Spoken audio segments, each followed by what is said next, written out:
We believe half of them are fraudulent. Half of the 1,800 hospices should not be in business if we are able to identify the red flags. And that's what we're basing these numbers on. These are not random assumptions.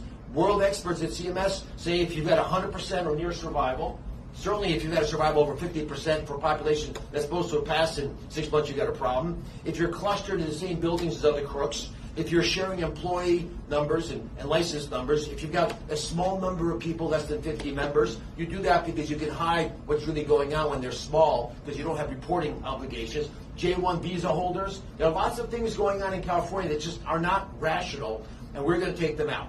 These defendants that you heard about, there were 7 hospices. I want to pat them on the back.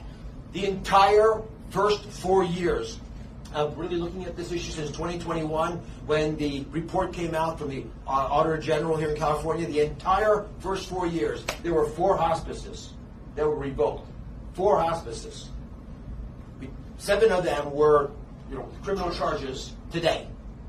So you see a dramatic and appropriate shift. There are other people involved that the U.S. Attorney is going after. Fariba Javarian, probably read about last night, was had her billing privileges revoked by CMS yesterday. She had generated $127 million of billing.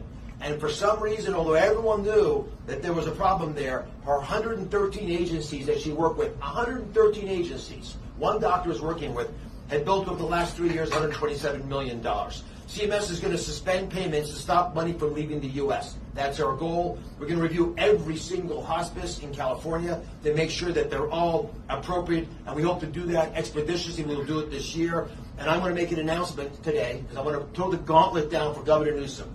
When asked about the hospice fraud in California, that again was in his own administration was involved in barking how bad our issue was in 2021, he responds by saying that he's been responsible for taking out 280 of these hospices. In the 10 weeks since we first were together in front of you, in the 10 weeks we have taken out 221 hospices already.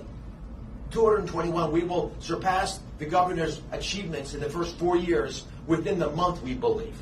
And so we need to get serious, and we don't see that happening in California. The ecosystem is rotten. We've uncovered lots of other derivatives that happen when you don't take care of this fraud in the way it needs to be done. And I'll give you a good example. Your neighbors in Nevada are suffering because the fraudsters here are now going there, and they have a 7-fold increase in hospice because when people get a little chilled in California, they head there. So how are we going to do this? And all the government approaches you've heard. If you are defrauding Medicare, listen carefully, if you're defrauding Medicare, start running because we are coming for you. Don't walk, run away. The folks that are on stage here and all over the country under the leadership of President Trump and Vice President Vance and his task force are not going to tolerate it.